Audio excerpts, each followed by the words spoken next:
હા વિદ્યાર્થી મિત્રો, જય સ્વામિનારાયણ. આપણે આ ચેપ્ટરના અગત્યના કોન્સેપ્ટ તરફ આગળ વધવા જઈ રહ્યા છીએ, જેને ઇલેક્ટ્રોન રચના કહેવામાં આવે છે. પણ ઇલેક્ટ્રોન રચના સમજતા પહેલા આપણે કેટલાક ઉર્જાઓની કક્ષકોની ઉર્જા કેવી રીતે નક્કી કરી એની માહિતી મેળવવી પડશે. અને 4 નિયમો છે. તમારી ટેક્સ્ટબુકમાં બધા નિયમો બહુ છૂટાછવાયા ક્યાંક ક્યાંક આપ્યા છે, બરોબર? એટલે આ બધા નિયમો ખાસ લખી રાખવાના તમારે. અને જે નિયમમાં ખબર ના પડે એ મને પાછું પૂછવાનું તમારે. ઓકે, આમ તો અત્યારે ખ્યાલ આવી જ જશે તમને, પણ તમારે સ્ક્રીનશોટ પાડી લો. ચલો હું થોડો ખસી જઉં છું. ઓકે, હવે પછી હું ક્યાંક ક્યાંક નિયમ સમજાવી તમને અહીંથી દૂર કરી નાખીશ, બરાબર, ભૂસી નાખીશ, એટલે તમારે ધ્યાન રાખવાનું. ઓકે, હવે જો કક્ષકોની ઉર્જા નક્કી કરવાના નિયમો, કે કક્ષકોની ઉર્જા કેવી રીતે નક્કી કરવી, એના કેટલાક નિયમો છે. ઓકે, હવે જે કક્ષકના ક્વોન્ટમ આંક n+l નું મૂલ્ય, જે કક્ષકના ક્વોન્ટમ આંક n+l નું મૂલ્ય વધારે હોય તેની ઉર્જા વધારે હોય. ઓકે, આપણે અહીંયા ઉદાહરણ લીધું છે કે 4s કક્ષક છે, માટે n+l નું મૂલ્ય કેટલું થાય? તો જો આ એક 4s કક્ષક છે. આપણે રેડ પેનનો ઉપયોગ કરીએ જેથી તમને ખબર પડે કે સમજાવવાનું ક્યાં થાય છે આપણે. ઓકે, આ 4s કક્ષક માટે n નું મૂલ્ય કેટલું હોય? 4 હોય. અને s હોય ત્યારે કેટલું હોય? l નું મૂલ્ય 0 હોય. ખ્યાલ છે ને કે l બરાબર 0 હોય તો એને s હોય, અથવા s હોય ત્યારે s p d અને f, ત્યારે l ના મૂલ્ય કેવા હોય? 0. થોડા મોટા અક્ષરે પણ લખીએ એટલે ખ્યાલ આવી જાય. ઓકે, s p d અને f, ત્યારે l નું મૂલ્ય કયું હોય? 0 1 2 અને 3. તો અહીં કઈ કક્ષક છે? 4s કક્ષક છે. ઓકે, 4s માટે આ પહેલો આંક છે n બતાવે છે, એટલે ચોથા ઉર્જા સ્તર છે. મુખ્ય ઉર્જા સ્તર કયો છે? મુખ્ય ક્વોન્ટમ આંક 4 થયો. n+l નું મૂલ્ય નક્કી કરવાનું છે આપણે. કોનું? n+l. અને s હોય તો s હોય ત્યારે l નું મૂલ્ય કયું હોય? 0 હોય. તો 4 + 0 એટલે કેટલું થયું?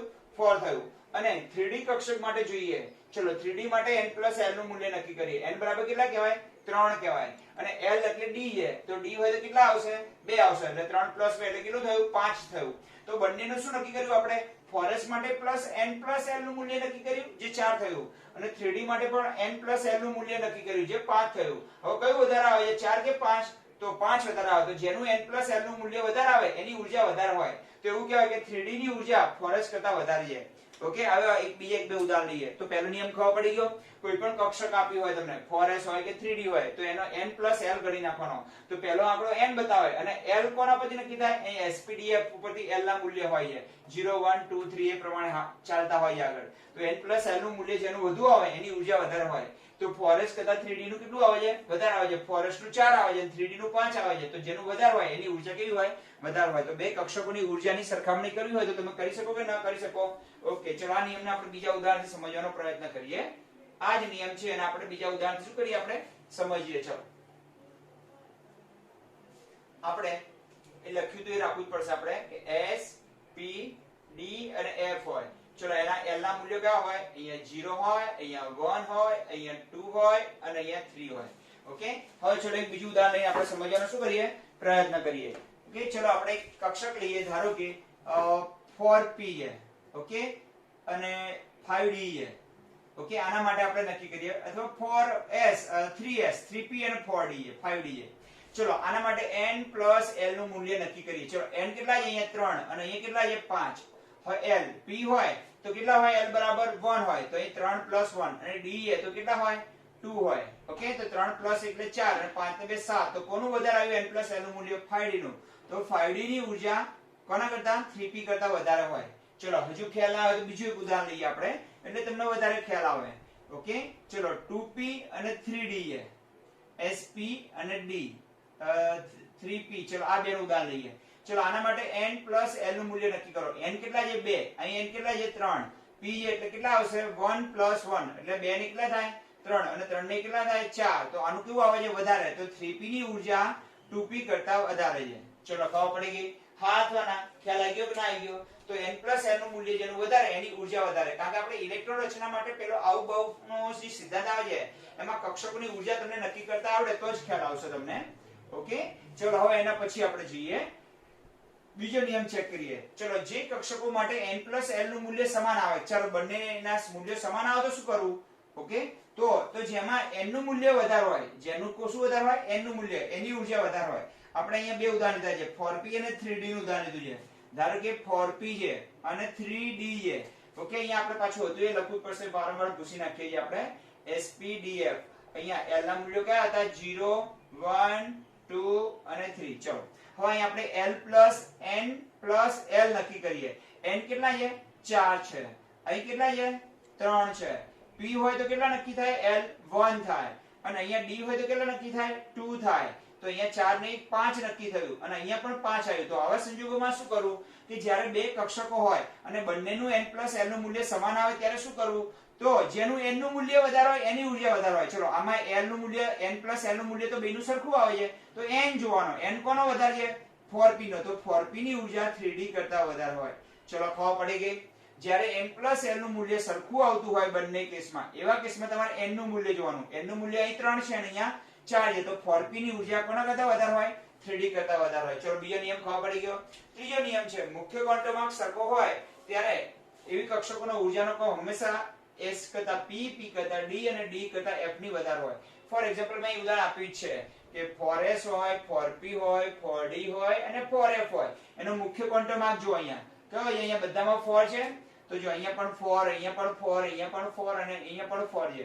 જ્યારે મુખ્ય ક્વોન્ટમમાં n નું મૂલ્ય સમાન હોય તો હંમેશા s કરતા p ની ઉર્જા વધારે હોય, p કરતા d ની વધારે હોય, d કરતા f ની વધારે હોય. કેમ, આનું n + l નું મૂલ્ય કેટલું થશે, ચાલો આ બધાના n + l ના મૂલ્યો ગણીએ આપણે. 4 + 0 તો કેટલો થશે, 4. હવે p એટલે 1 કહેવાય ને, તો એનું 5 થશે. d એટલે 3 એટલે 5, spd એટલે 2 થશે ને, તો 4 ને 2 6 થશે. અને અહીંયા 4 ને 3 7 થશે. જો n + l નું મૂલ્ય વધતું જ જાય છે ને.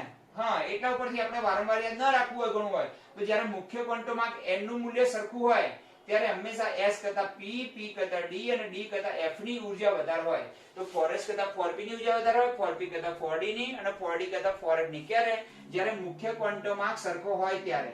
ઓકે, જો કે આ બે નિયમ તમે સમજી જશો તો બધું એમાં જ આવી જશે. ઓકે, અને કોઈ સમાન પેટાકોષમાં કક્ષકોની ઉર્જા પરમાણ્વીય ક્રમાંકના વધારા સાથે ઘટે છે. જો અહીં ધ્યાન જો, જેમ પરમાણુ ક્રમાંક વધે એમ ઉર્જા ઘટે. ઓકે, સમાન પેટાકોષમાં, એ પણ જો સમાન પેટાકોષની અંદર એક ઉદાહરણ આપી છે. ઓકે, અહીંયા કે હાઇડ્રોજન પરમાણુની 2s કક્ષક હોય, એક જ સમાન પેટાકોષ. એનો અર્થ શું થાય કે એક જ કક્ષક હોવી જોઈએ, પેટાકોષ એક જ હોવું જોઈએ. ફોર એક્ઝામ્પલ હાઇડ્રોજન પરમાણુ ઉદાહરણ લીધું છે અને અહીં લિથિયમ પરમાણુ ઉદાહરણ છે. હાઇડ્રોજનનો પરમાણુ ક્રમાંક 1 છે, લિથિયમનો પરમાણુ ક્રમાંક 3 છે. ચલો હાઇડ્રોજનમાં પહેલી કક્ષક છે, અહીં ધ્યાન આપજો બેટા.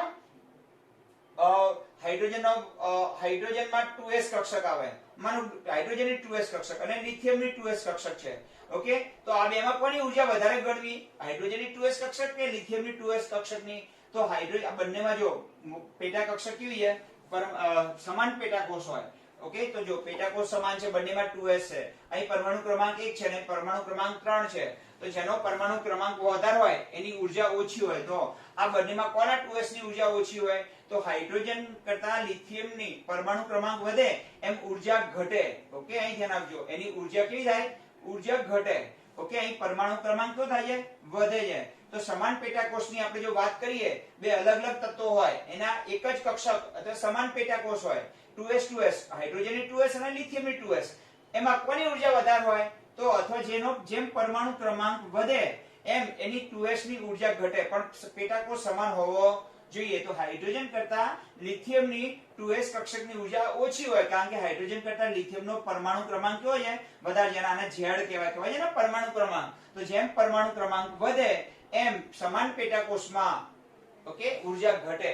ખ્યાલ આવી ગયો? આવા 4 નિયમ છે તમારી પાસે, પણ આ બે નિયમ તમને આવડે એટલે બહુ થઈ ગયું કે n + l નું મૂલ્ય વધારે એની ઉર્જા વધારે, અને n + l નું મૂલ્ય સમાન આવતું હોય તો જેનું n નું મૂલ્ય વધારે હોય તેની ઉર્જા વધારે હોય. હવે આપણે આટલું શીખ્યા પછી આઉટ-બાઉટનો નિયમ શીખીએ ઇલેક્ટ્રોન રચના માટેનો. ઓકે,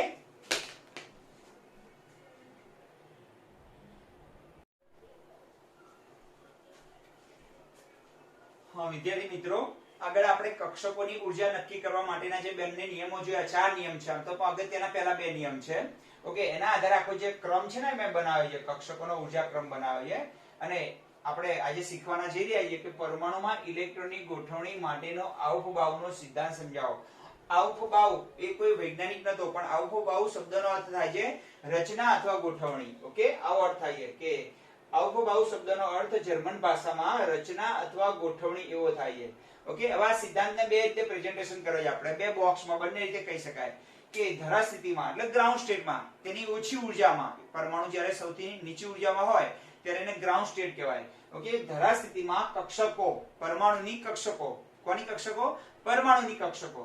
પરમાણુની કક્ષકો તેમના વધતી ઉર્જાના ક્રમમાં ભરાય છે. વધતી ઉર્જાના ક્રમમાં એટલે પહેલી કઈ ભરાય? ઓછી ઉર્જાવાળી ભરાય, ત્યારબાદ જ વધુ ઉર્જાવાળી ભરાય. હવે આ જ વાક્યને બીજી રીતે રજૂઆત કરી છે કે ઇલેક્ટ્રોન પ્રથમ સૌથી ઓછી ઉર્જાવાળી કક્ષકમાં ગોઠવાય. પહેલા ક્યાં ગોઠવાય? સૌથી ઓછી ઉર્જાવાળી કક્ષકમાં, અને તે પૂર્ણ ભરાઈ જાય પછી જ, જો કયો શબ્દ વાપરીએ? નીચી ઉર્જાવાળી કક્ષકો પૂર્ણ ભરાઈ જાય પછી જ ઇલેક્ટ્રોન ઊંચી ઉર્જાવાળી કક્ષકમાં ભરાય છે. તો પહેલા ઇલેક્ટ્રોન ક્યાં ભરવાના? નીચી ઉર્જાવાળી કક્ષકમાં ભરવાના. એ સંપૂર્ણ ભરાઈ જાય ત્યારબાદ જ ઊંચી ઉર્જાવાળી કક્ષકમાં ભરવાના. ઓકે, હવે કક્ષકોની ઉર્જા કઈ રીતે નક્કી કરવી? તો આપણે આગળ ભણી ગયા કે n+l ના મૂલ્યના આધારે નક્કી કરવાની. હવે હાઇડ્રોજન પરમાણુમાં કક્ષકોની ઉર્જા માત્ર ને માત્ર મુખ્ય ક્વોન્ટમ આંકને આધારે નક્કી થાય છે. કેમ? કે જેનો મુખ્ય ક્વોન્ટમ આંક વધારે એની ઉર્જા વધારે. તો 1s કરતા 2s અને 2p ની ઉર્જા વધારે હોય, અને 2s 2p ની સરખી હોય. ક્વોન્ટમ આંક સરખો તો ઉર્જા પણ સરખી. આના માટે અલગ નિયમ છે ખાલી હાઇડ્રોજન માટે. પછી 3s 3p અને 3d ની ઉર્જા બધે સરખી હોય, પણ 2s અને 2p કરતા વધારે હોય. એમના કરતા વધારે હોય 4s 4p 4d અને 4f ની. ચારેની સરખી હોય પણ આ બધાની 3 ક્વોન્ટમ આંક કરતા વધારે હોય. પણ હાઇડ્રોજન સિવાયના તત્વોમાં કક્ષકોની સાપેક્ષ ઉર્જા ક્રમ નીચે પ્રમાણે છે. ઓકે, તો સૌથી 1s ની ઉર્જા સૌથી ઓછી, એના પછી વધારે 2s ની, એના કરતા વધારે 2p ની, એના કરતા વધારે 3s ની, એના કરતા વધારે 3p ની, અને એના કરતા વધારે 4s ની, એના કરતા વધારે 3d ની, એના કરતા વધારે 4p ની. તો તમને એમ થશે આ તમે કઈ રીતે ગોઠવણી કરી? તો n+l ના મૂલ્યના આધારે આ બધું ગોઠવણી થયેલી છે કે જેનું n+l નું મૂલ્ય કેવું હોય? વધારે હોય, તેની ઉર્જા વધારે હોય. હવે આપણે ઓકે, જેની n+l નું મૂલ્ય કેવું હોય? વધારે, તેની ઉર્જા વધારે. માનો કે આ 1s છે, તો 1s માટે કેવું n+l નું મૂલ્ય કયું થશે? 1s માટે તો 1 + 0 = કેટલું આવે? 1. તો ચલો 2s માટે ગોઠવીએ. તો 2s માટે 2 + 0 = 2. જો વધી ગયું ને n+l નું મૂલ્ય, આ n+l નું મૂલ્ય વધતું જાય અને ઉર્જા પણ વધે. ચલો 2p માટે ગણીએ. 2p માટે 2 + 1 = 3 થઈ ગયું. ચલો 2p પછી 3s માટે ગણીએ. 3s માટે તો 3 + 0 = 3. જો ભાઈ સરખું થયું, પણ સરખું થયું ત્યારે શું જોવાનું? જેનું n નું મૂલ્ય વધારે હોય, n નું મૂલ્ય 2 માં કોનું વધારે છે? 3s નું. 3s ની ઉર્જા વધતી જાય. તો આમ n+l ના મૂલ્યોના આધારે આખી ઉર્જાનો ક્રમ બનાવીને મૂક્યો જાય તમારી સામે. હવે તમને એમ સાહેબ કે અમારે કઈ રીતે રાખવો? તો ગોખી નાખવાનો. યાદ રાખવાની કઈ જરૂર નથી. વારે ઘડીએ કે આવી દે તો તમારે શું કરવાનું? એને ગોખી નાખવાનો. હવે તમારે ગોખી નાખવા માટે એક ટ્રીક આપી છે અહીંયા. અને હું તો કહું ટ્રીક ની પણ શું જરૂર છે? ઓકે, તમારે આ રીતે એક રાઉન્ડ આપી દેવાના. તમારે 7 રાઉન્ડ આપવું જોઈએ. તમે સમજો 1, પછી આ 2, પછી આ 3, પછી આ 4, પછી આ 5, આ 6 અને 7. હવે એક એક રાઉન્ડ ઘટાડતું જવાનું તમારે. અહીંયા 1 2 3 4 5 અને 6. હજુ એક રાઉન્ડ ઘટાડતું જવાનું. દેખાય છે ને? એક એક રાઉન્ડ દરેકમાં ઘટાડતું જવાનું. ચલો ખબર પડી ગઈ આવી રીતે તમને? આ રાઉન્ડ અપ એક્ચ્યુઅલી આવી રીતે યાદ નહીં રાખવાનું, આપણે તો એને તૈયાર જ કરી નાખવાનું. કઈ રીતે તૈયાર કરો એ પણ સમજાવી દઉં તમને હું. જો એક એક રાઉન્ડ, એક એક લાઈનમાંથી એક એક રાઉન્ડ ઘટાડતો જોઉં દરેક વખતે. ઓકે, અહીંયા શરૂઆત ક્યાંથી કરી આપણે? એક ઘટાડો. અહીંયા પણ એક ઘટાડો પડશે. અહીંયા ચલો ખબર પડી ગઈ? અહીં 1 2, અહીંયા 3 છે, અહીંયા 4 છે, તો અહીંયા 1 2 3 4 અને 5. હવે અહીં આપણે 1s લખીએ, અહીંયા 2s 2p લખીએ, અહીંયા 3s 3p અને 3d લખીએ, અહીંયા 4s 4p 4d અને 4f લખીએ, અહીંયા 5s પછી 5p પછી 5d પછી 5f અને 5g. g ની કોઈ જરૂર નથી. કોઈ આપણે f સુધી તો બહુ થઈ ગયું. f માં તો બધા ઇલેક્ટ્રોન આવી જશે.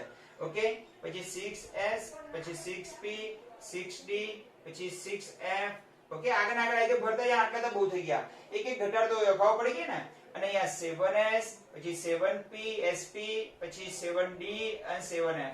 આ રીતે બનાવી દેવાનું તમારે. આ રીતે પહેલા 6 1 2 3 4 5 6 7 રાઉન્ડ આપ્યા છે. પછી 1 2 3 4 5 6 રાઉન્ડ આપ્યા. પછી 1 2 3 4 ને 5 રાઉન્ડ આપ્યા. પછી 1 2 3 ને 4 રાઉન્ડ આપ્યા. પહેલામાં બધી 1s 1 આવું ના રાખો તો આ રીતે રાખજો. 1s 2s 3s 4s 5s 6s ને 7s. s આવી ગઈ. પછી અહીં 1 પછી આ ઈ તો છે ની ચક્કર. પછી અહીંયા 2p 3p 4p p વાળી, પછી આ બધી d વાળી, પછી આ f વાળી. ચલો ખબર પડી ગઈ અને આ લાઈન બધી 4 આવે અહીં 1 2 3 4 આવી રીતે લખી નાખવાનું તમારે અને પછી અહીંથી તમે આપતા જાવ જો અહીંયા પહેલી આવે તો 1s આવી ગઈ પછી અહીંયાથી આવે બીજો રો આપો તો અહીંયા 2s પછી અહીંથી આમ એરો આપતા જાવ પછી કયા એરોમાં 2p અને 3s તો 2p અને 3s આવી ગઈ ઓકે પછી અહીંયા આમ એરો આપો તો 3p અને 4s આવી ગઈ તમારી સામે તો 3p અને 4s ચલો અંડરલાઈન કરીએ અહીંયા રીડ આવે એટલે અહીંયા રીડ આવી જશે ઓકે પછી અહીંયા આમ આપો રાઉન્ડ ચલો 3d ઓકે 3d પછી 4p તો 4p પછી 5s તો 5s આવી ગઈ પછી આમ કે આમ એરો આપીએ પછી 4d તો 4d પછી 5p તો 5p પછી 6s તો 6s આવી ગઈ પછી આમ કે આમ રાઉન્ડ આપીએ આપણે તો 4f તો અહીંયા 4f આવી ગઈ ઓકે પછી 6p તો એ પ્રમાણે 6p આવશે 5d 4f પછી 5d અને 5 6 એ પ્રમાણે આવી જશે તમે પણ આના કરતા બેટર રીત તમને બતાવું કેવી રીતે યાદ રાખવું એની ટ્રીક આપું તમને ઓકે આ તો તમને ખ્યાલ આવી ગયો ને કે પહેલા 1s આવે પછી 2s આવે પછી 2p 3s પછી 3p 4s ચલો ક્લિયર થઈ ગયું ઓકે આવી રીતે તમારે તૈયાર કરી દેવાની પણ એના કરતા બેટર છે તમારે જો આવી રીતે હું કોણ એ રીતે યાદ રાખવાનું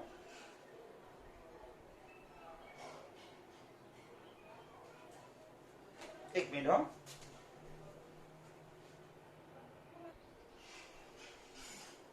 હા વિદ્યાર્થી મિત્રો જો એક સરળ રસ્તો બતાવું તમને આ 1s આવી ગઈ એક આવી ગઈ પછી 2s અને 2p દેખાય છે 1s પછી 2s 2p 3s 3p કેટલી બે બે આવી ગઈ sp આવી ગઈ હવે અહીંયા જો હવે ત્રણનો બ્લોક બનાવીએ અહીંયા બ્લુ રંગની પેન આપીએ કે 4s અને 4p જેમ અહીંયા 2s 2p 3s 3p બે બે નો બ્લોક બને હવે ત્રણનો બ્લોક 4s અને 4p વચ્ચે 3d આવશે એ ક્વોન્ટમ માં કેના કરતા ઓછો રહેશે 4 કરતા 3 એ d આવશે હવે ચલો આના જેવી બનશે અહીંયા 5 ક્વોન્ટમ આવશે જો તો 5s અને 5p વચ્ચે જેમ અહીંયા 3d આવી તો અહીંયા 5 તો અહીંયા 4d આવશે ત્રણ ત્રણના બે બ્લોક બની ગયા હા અથવા ના હવે બ્લેક રંગની પેનથી આપું છું તમને ચારનો બ્લોક બનશે જો 6s અને 6p ખબર પડી ગઈ એની વચ્ચે ઓકે અહીંયા f આવી જશે ચારનો બ્લોક 4f અને 5d હવે અહીંયા આગળ આપણે લખ્યું હોય તો ફરીવાર લખીએ જો પહેલા 1s ઓકે પછી બેનો બ્લોક 2s અને 2p ચલો બેનો બ્લોક થઈ ગયો પછી 3s અને 3p ઓકે પેન બીજી બદલી નાખીએ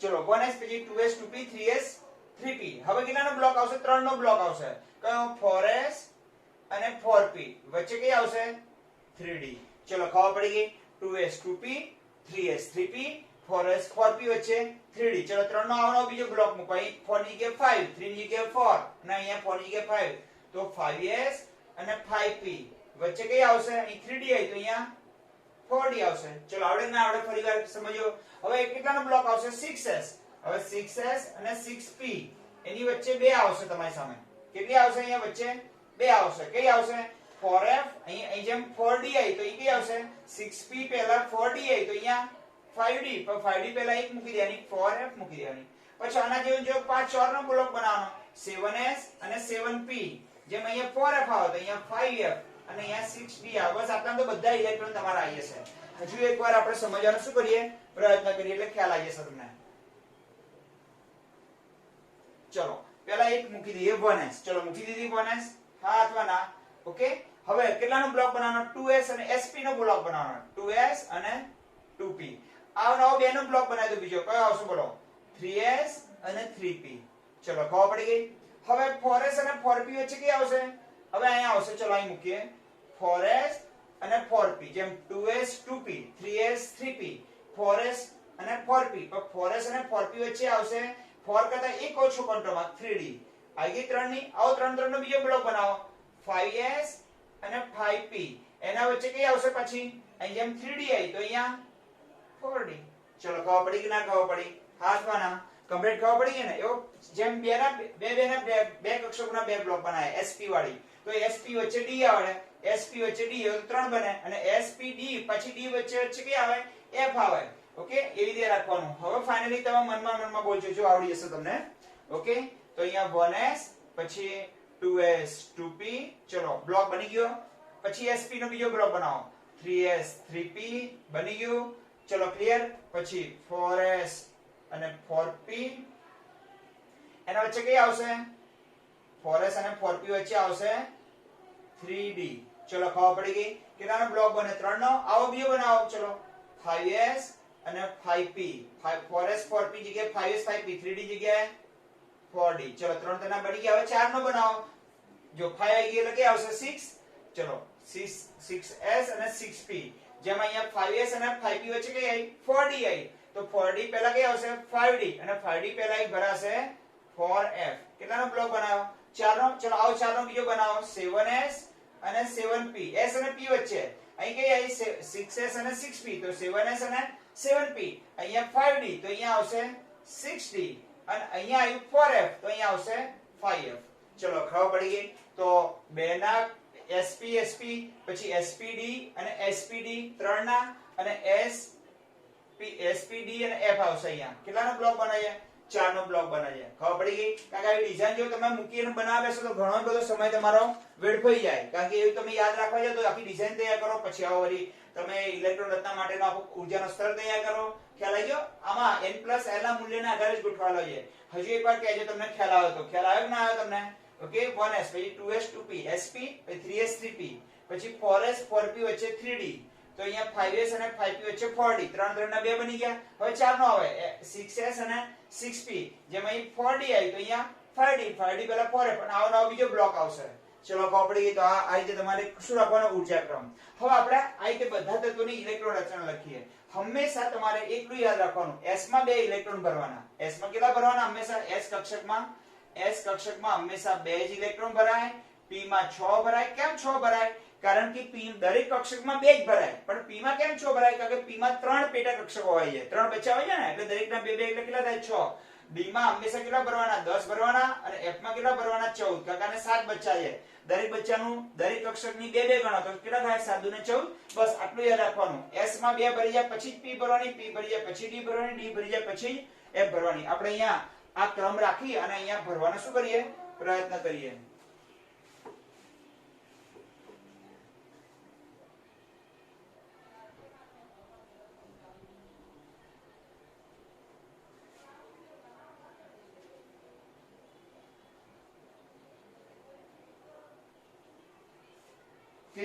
ચલો આપણે ઉદાહરણથી સમજીએ. હવે શું લઈશું આપણે? ઉદાહરણ. ચલો હાઇડ્રોજનનો ઇલેક્ટ્રોન રચના. હાઇડ્રોજનનો પરમાણુ ક્રમાંક કેટલો છે? 1 છે ને. ચલો હાઇડ્રોજનનો પરમાણુ ક્રમાંક 1, તો એની ઇલેક્ટ્રોન રચના, એક ઇલેક્ટ્રોન હોય તો 1s1 એમ લખવાની. s માં કેટલા ભરવાના? ખ્યાલ છે ને? s માં હંમેશા 2 ભરવાના, p માં 6 ભરાય, d માં વધુ 10 ભરાય, અને f માં વધુ કેટલા ભરાય? 14. આ ખાસ યાદ રાખજો, અહીં નીચે લખી રાખવું, અહીં ધ્યાન જો. s માં હંમેશા 2 ઇલેક્ટ્રોન ભરવાના, p માં વધુ 6 ભરાય, પછી d માં વધુ 10 ભરાય, અને f કક્ષકમાં વધુ 14 ભરાય. ઓકે, આ રીતે તમારે યાદ રાખવાનું. કેમ 2 ભરાય? કારણ કે s ને કોઈ પેટા કોષમાં બીજી કોઈ કક્ષક નથી, એટલે એ 2 ભરાય. આમાં 3 પેટા કોષ છે, એટલે દરેકમાં 2 2 ગણો એટલે કેટલા ભરાય? 6 ભરાય. d માં 5 પેટા કોષ છે, દરેકમાં ગણો એટલે 5 દુ ને 10 ગણાય, અને f માં કેટલા પેટા કોષ છે? 7, એટલે દરેકમાં 2 2 ગણો એટલે 14 ભરાય ને. ચલો હવે હાઇડ્રોજન ઇલેક્ટ્રોન. હાઇડ્રોજન એક ઇલેક્ટ્રોન ભરી ગયો, પહેલા કઈ ભરવાની? નીચી ઊર્જા વાળી, તો પહેલી 1s ભરવાની. એ સંપૂર્ણ ભરી ગયા પછી જ આગળની ભરવાની. ચલો હાઇડ્રોજન પછી આપણે ભરીએ હિલિયમ. ચલો હિલિયમનો પરમાણુ ક્રમાંક કેટલો છે? 2 છે. ચલો 2 છે ને, તો શું આવશે બોલો? અહીંયા 1s2. હજુ 2 માં 2 ઇલેક્ટ્રોન, આ 2 એટલે પરમાણુ ક્રમાંક હોય ને, એટલે ઇલેક્ટ્રોન હોય. હિલિયમ પછી લિથિયમ આવશે. ચલો લિથિયમનો પરમાણુ ક્રમાંક કયો છે? 3. 3 હોય તો કેટલા ઇલેક્ટ્રોન ભરવાના? તો 2 આમાં ભરાય, એ ભરી ગયા, સંપૂર્ણ ભરી ગયા પછી જ આગળની ભરવાની. તો 1s2 2 ભરી ગયા, અને 2s1 2 ને 1 3 થઈ ગયા ઇલેક્ટ્રોન. ચલો લિથિયમ પછી બેરિલિયમ આવશે. બેરિલિયમનો પરમાણુ ક્રમાંક કેટલો છે? 4. હાઇડ્રોજન, હિલિયમ, લિથિયમ, પછી બેરિલિયમ, પછી બોરોન 5 આવે. ઓકે, 1s2 પછી 2s2. ચલો ક્લિયર થઈ ગયું? હા થાના. બેરિલિયમ પછી કોણ આવશે? બોરોન. બોરોનનો પરમાણુ ક્રમાંક કેટલો? 5. તો કઈ રીતે ભરાય 5 ઇલેક્ટ્રોન? તો 2 આમાં ભરવાના, s માં 2 ભરવાના, એ ભરી ગયા, બીજી s માં 2 ભરવાના, 2 2 4, s આવે ત્યારે 2 જ ભરવાના, એ ભરી ગયા પછી આગળ ભરવાની. તો 1s2 2s2 2 2 4 અને 2p1. p માં મહત્તમ કેટલા ભરાય? 6 ભરાય. ઓકે, બોરોન પછી કયો આવશે? કાર્બન આવશે. ઓકે, કાર્બનનો પરમાણુ ક્રમાંક કેટલો છે? 6. તો કઈ આવશે બોલો? 6 એટલે અહીંયા 1s2 2s2 2p2. p માં ક્યાં સુધી ભરવાના? 6 સુધી ભરવાના. ઓકે, ક્યાં સુધી ભરવાના? 6 સુધી. આપણે આ બધું કાઢી નાખીએ, કારણ કે આપણે ત્યાં જગ્યા જોઈએ વધારે.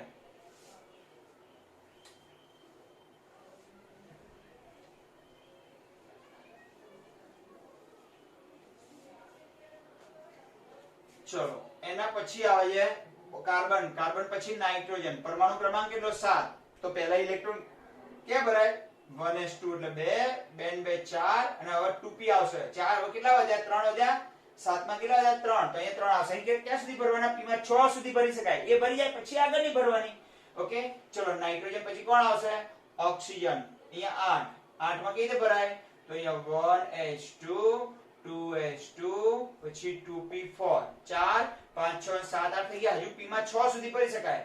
ઓક્સિજન પછી કોણ આવે, ફ્લોરિન, ફ્લોરિનનો પરમાણુ ક્રમાંક કેટલો છે 9, તો કઈ રીતે ભરાશે બોલો, 1s2 2s2 અને 2p5, હજુ આમાં એક ઇલેક્ટ્રોન સમાયો છે 6 ભરી શકાય.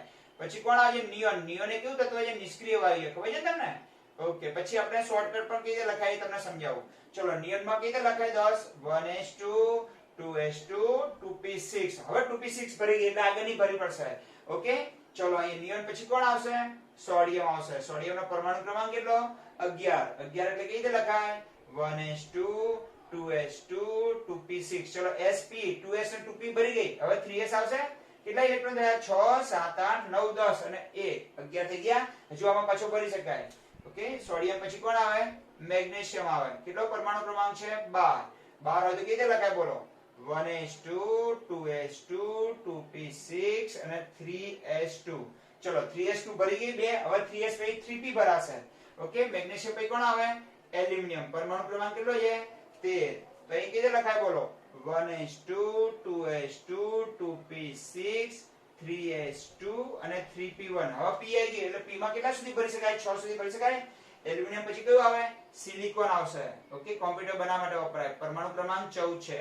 ચલો એ ભરીએ, 1s2 2s2 2p6 3s2 અને 3p2, આવું 6 સુધી ભરી શકાય. ઓકે, સિલિકોન પછી કોણ આવશે, ફોસ્ફરસ, પરમાણુ ક્રમાંક 15 છે. ફોસ્ફરસ પછી સલ્ફર 16 છે. ઓકે, એ બધા ભરી દઈએ એટલે ખ્યાલ આવી જાય. ચલો 1s2 પછી 2s2 પછી 2p6 પછી 3s2 પછી 3p3. ઓકે, અહીં 16 ભરવાના છે, તો 1s2 પછી 2s2 2p6 3s2 અને 3p4. કેટલા થયા જો 2 2 4 4 ને 6 10 2 12 ને 4 16 થઈ ગયા. હવે આવી રીતે તમે લખી શકો. સિલિકોન પછી કોણ આવશે બોલો, અહીંયા આપણે લખીએ, આપણી પાસે જગ્યા નથી એટલે અહીંયા લખીશું. બરાબર, સિલિકોન 16 નંબર આવી ગયું, પછી ક્લોરીન 17 આવશે ને. ચલો ક્લોરીન 17. ઓકે, તો કેવી રીતે ભરાશે, 1s2 પછી 2s2 2p6 3s2 અને 3p4 હતા, જગ્યાએ 3p5. ઓકે, ક્લોરીન પછી કોણ આવશે, 18, આર્ગોન 18 આવશે 18 નંબર ઉપર. તો અહીંયા 1s2 2s2 2p6 3s2 અને 3p6. હવે ભરી ગઈ ને p. હવે જો 1s પછી 2s 2p 3s 3p પછી 4s ભરાય દેખાય છે ને. તો આર્ગોન પછી કોણ આવે, પોટેશિયમ આવશે k. પોટેશિયમ એટલે 19 નંબર. ઓકે, તો એમાં 19 ભરવાના એટલે આ તો ભરી ગઈ એટલે આગળ જવું પડશે. એટલે 1s2 2s2 2p6 પછી 3s2 3p6 અને 4s1. પછી એના પછી કોણ આવે, કેલ્શિયમ. એ તો ભરાતું છે ને આવી રીતે. હવે તમારે શોર્ટકટમાં લખીએ આપણે, તો કેવી રીતે લખાય, તો હું જે તમને નિષ્ક્રિય વાયુ કોને કહેવાય એ તમને કહું, જેની બધી જ કક્ષકો ઇલેક્ટ્રોનથી સંપૂર્ણ ભરાયેલી હોય. જો s માં 2 ઇલેક્ટ્રોન, તો 2 પૂરેપૂરી ભરી ગઈ. પછી 2s s પણ 2 થી ભરાઈ ગઈ, p માં 6 ભરાય તો 6 ભરેલા છે. તો આવા તત્વને નિષ્ક્રિય વાયુ તત્વ કહેવાય. જો આવું તત્વ હોય જેની બધી જ કક્ષકો ઇલેક્ટ્રોનથી, અહીં તમને જો આમાં p ખાલી છે, કે p માં વધુ તો કેટલા ભરાય 6. અહીં જો s માં 2 ભરાય તો 2 ભરી ગયા, s માં 2 ભરાય તો 2 ભરી ગયા, p માં 6 ભરાય તો 6 ભરી ગયા. એટલે કેવું તત્વ કહેવાય, નિષ્ક્રિય વાયુ કહેવાય. ઓકે, એવું આર્ગોન આવશે. જો 2 ભરી ગયા 2 ભરી ગયા, p માં 6 ભરી ગયા, s માં 2 ભરી ગયા, p માં 6 બધી ભરી ગઈ છે. તો આર્ગોન ને કેવું તત્વ કહેવાય, નિષ્ક્રિય વાયુ કહેવાય. અને હિલિયમ માં જો s એક જ છે ને અને s સંપૂર્ણ ભરાયેલી, તો આ તત્વને નિષ્ક્રિય વાયુ તત્વ કહેવાય. તો તમારે કેવી રીતે લખી શકાય કે નિષ્ક્રિય વાયુ તત્વની ઇલેક્ટ્રોનતા ન લખો તો એની જગ્યાએ એ નિષ્ક્રિય વાયુ તત્વ લખી નાખવાનું. ધારો કે અહીંયા 1s2 લખીએ, એવું ન લખવું હોય તો બીજું કેવી રીતે લખાય, તો બીજી રીતે લખાય. અહીં ધ્યાન આપજો. તો હિલિયમ આ બીજી રીતે આમ લખાય, હિલિયમ પછી 2s1. આ બાહ્યતમ કક્ષા કહેવાય. એ કક્ષા કહેવાય બાહ્યતમ કક્ષા. ઓકે, હવે તમને કોઈ પૂછે ચલો કે ભાઈ ક્લોરીનની બાહ્યતમ કક્ષામાં કેટલા ઇલેક્ટ્રોન છે. જો આ પહેલી કક્ષા, આ ક્વોન્ટમ 2 એટલે બીજી કક્ષા, આ ત્રીજી કક્ષા. તો બાહ્યતમ કક્ષામાં 5 ને 2 7 ઇલેક્ટ્રોન છે એવું કહેવાય. ચલો આની બાહ્યતમ મેગ્નેશિયમની બાહ્યતમ કક્ષામાં કેટલા ઇલેક્ટ્રોન છે, તો આ પહેલી કક્ષા, આ બે બીજી કક્ષા અને આ ત્રીજી. તો ત્રીજી એ બાહ્યતમ ગણાય. જે સૌથી મોટો ક્વોન્ટમ આંક હોય ને એ બાહ્યતમ કક્ષા કહેવાય. તો બાહ્યતમ કક્ષામાં કેટલા ઇલેક્ટ્રોન છે? 2. ચલો સિલિકોનમાં જોઈએ. સિલિકોનની બાહ્યતમ કક્ષામાં કેટલા ઇલેક્ટ્રોન છે, જેને સંયોજકતા કક્ષા પણ કહેવાય? તો પહેલી કક્ષા, આ બીજી કક્ષા અને આ ત્રીજી કક્ષા. ત્રીજી કક્ષામાં 2 ને 2 4 ઇલેક્ટ્રોન. તો બાહ્યતમ કક્ષામાં કેટલા ઇલેક્ટ્રોન છે? 4. ચલો એલ્યુમિનિયમમાં કોઈ તમને પૂછે બાહ્યતમ કક્ષામાં કેટલા ઇલેક્ટ્રોન, તો જો આ પહેલી કક્ષા, આ બીજી કક્ષા અને આ ત્રીજી, 3 વાળી બધી બાહ્યતમ કહેવાય. 3 હોય ને, જેનો ક્વોન્ટમ આંક છેલ્લો હોય 3. એવું નહીં કે છેલ્લી એટલે બાહ્યતમ કક્ષા કહેવાય. છેલ્લી નહીં, જેટલો ક્વોન્ટમ આંક 3 વાળી બધી બાહ્યતમ ગણાય. તો 2 ને કેટલા ઇલેક્ટ્રોન છે? 3. તો બાહ્યતમ કક્ષામાં ઇલેક્ટ્રોન છે. તમને ખ્યાલ આવી ગયો? હવે મને કહો હિલિયમ એ કેવું તત્વ છે? નિષ્ક્રિય વાયુ. તો આ જો નિષ્ક્રિય વાયુ ઇલેક્ટ્રોન થાય છે, તો આમ લખાય હિલિયમ, પછી શું લખાય? 2s2 એમ પર લખાય. તો અહીં આ નહીં લખવાનું, અંડરલાઈન કરો ને. એ હિલિયમની ઇલેક્ટ્રોન રચના છે. તો કોઈ પણ ઇલેક્ટ્રોન રચના પહેલા જે નિષ્ક્રિય વાયુ આવતું હોય એની ઇલેક્ટ્રોન રચના તમે લખી નાખો, એની જગ્યાએ તત્વ લખી નાખો તો ચાલે. તો હિલિયમ પછી કેવી રીતે લખાય?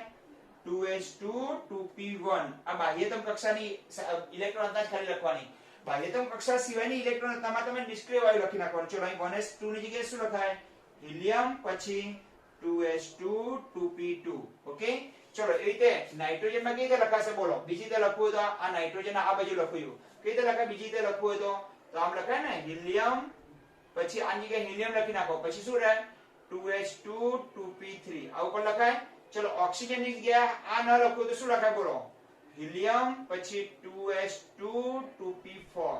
ઓકે. આ ફ્લોરીન માં પણ લખી શકાય. કયું લખી શકાય? હિલિયમ પછી 2s2 2p5. પછી જો કયું તત્વ આવી ગયું? નિષ્ક્રિય વાયુ કયું આવી ગયું? નિયોન આવી ગયું. તો હવે પછી બધામાં નિયોન લખવાનું. કોની જગ્યાએ? આટલાની જગ્યાએ. જો આ નિયોનની ઇલેક્ટ્રોન રચના થઈ ગઈ ને નિયોનની ઇલેક્ટ્રોન. તો બીજી કેવી રીતે લખવું હોય તો બોલો? આ લખવું હોય તો નિયોન પછી 3s1. અહીં લખાય નિયોન પછી 3s2. અહીંયા લખાય આટલાની જગ્યાએ નિયોન નિયોન લખી નાખવાનું. કારણ કે હવે હિલિયમ જતું રહ્યું. હવે કોણ આવી ગયું? નિયોન. તો જે નિયોનની ઇલેક્ટ્રોન રચના છે ને એની જગ્યાએ સીધું નિયોન લખી નાખવાનું. ચલો આટલા બધાની આ બધાની જગ્યાએ શું લખી શકાય? નિયોન લખી શકાય. તો લખાય નિયોન પછી 3s2 3p1. આ બાહ્યતમ કક્ષાની ઇલેક્ટ્રોન રચના જ ખાલી રાખવાની. ઓકે. ચલો પછી નિયોન પછી આવશે 3s2 3p2. અહીંયા આવશે નિયોન પછી 3s2 3p3 અને અહીંયા આવશે નિયોન પછી 3s2 3p4. ચલો કેટલા ઇલેક્ટ્રોન છે? 4 ને 2 6 ઇલેક્ટ્રોન. આ કઈ ઇલેક્ટ્રોન રચના કહેવાય? આ નિષ્ક્રિય વાયુ પછીની જે ઇલેક્ટ્રોન રચનાને બાહ્યતમ કક્ષાની ઇલેક્ટ્રોન રચના કહેવાય. હવે તમને કોઈ પૂછે ફ્લોરીનની બાહ્યતમ કક્ષામાં કેટલા ઇલેક્ટ્રોન છે? તો 5 ને 2 7 ઇલેક્ટ્રોન. અથવા એમ ના ખબર પડે તો આ 1s કક્ષક અને આ બે 2s. તો 2s એ બધી કઈ ગણાય? બાહ્યતમ કક્ષા ગણાય. તો તમે આ રીતે લાંબી પણ ઇલેક્ટ્રોન રચના લખી શકો અને શોર્ટકટમાં પણ લખી શકો છો. હવે જો કયું નિષ્ક્રિય વાયુ આવી ગયું? આર્ગોન આવી ગયું. હવે પછીના બધામાં કોની લખવાની? આર્ગોનની લખવાની. તો આટલાની જગ્યાએ શું લખાય? આર્ગોન. તો આને બીજી રીતે લખવું કેવી રીતે લખાય? પોટેશિયમ માટે કહું છું, આર્ગોન પછી 4s1 લખાય. અને અહીંયા કયું લાગુ પડે? નિયોન. તો અહીંયા કઈ રીતે લખાય? નિયોન. આની જગ્યાએ લખવું હોય તો નિયોન પછી આની જગ્યાએ લખી નાખવાનું નિયોન અને પછી 3s2 3p5. ચલો ખબર પડી ગઈ. તો જે નિષ્ક્રિય વાયુ આવી જાય એની ઇલેક્ટ્રોન રચના ન લખવી હોય તો એની જગ્યાએ નિષ્ક્રિય વાયુ લખી નાખવાનું અને બાહ્યતમ કક્ષાની ઇલેક્ટ્રોન રચના લખવાની. ચલો હું તમને પૂછું પોટેશિયમની બાહ્યતમ કક્ષામાં કેટલા ઇલેક્ટ્રોન? તો 1 ઇલેક્ટ્રોન. ક્લોરીનની બાહ્યતમ કક્ષામાં કેટલા ઇલેક્ટ્રોન? 5 ને 2 7. જો 3 વાળી બધી બાહ્યતમ ગણાય. ઓક્સિજનની બાહ્યતમ કક્ષામાં કેટલા ઇલેક્ટ્રોન? તો 1s અને 2s. તો 2 વાળી બધી બાહ્યતમ ગણાય. તો 4 ને 2 કેટલા થાય? 6. તો જો 4 ને 2 6 રહ્યા ને. તો કોઈ પણ વાયુ હોય, કોઈ પણ તત્વની ઇલેક્ટ્રોન રચનામાં નિષ્ક્રિય વાયુ તત્વની ઇલેક્ટ્રોન રચના ન લખો, એની જગ્યાએ નિષ્ક્રિય વાયુની સિમ્બોલ મૂકી દો અને પછી બાહ્યતમ કક્ષાની ઇલેક્ટ્રોન રચના આ રીતે પણ લખી શકાય. તો તમારે 1 થી 30 સુધીના તત્વોની ઇલેક્ટ્રોન રચના આ રીતે લખવાની છે. એમાં ક્રોમિયમ અને કોપર આ બંને જણા આ નિયમનું પાલન કરતા નથી. કેમ કરતા નથી આપણે છેલ્લે સમજીશું. કયા બે તત્વો? 24 અને 29 નંબરના બે તત્વો આવભાવના નિયમ પ્રમાણે એમાં ઇલેક્ટ્રોન ભરાતા નથી. કે નીચી ઉર્જાવાળી પહેલી ભરવાની, ત્યારબાદ ઊંચી ઉર્જાવાળી ભરવાની. તો તમને આ રીતે ભરતા આવડશે. 2 વાર વિડિયો વ્યવસ્થિત જોશો એટલે ખબર પડી જશે. બરાબર. ચલો બધા મિત્રોને 1 થી 30 સુધીની ઇલેક્ટ્રોનના દરેકે લખીને રાખવાની. બધાને જય સ્વામિનારાયણ.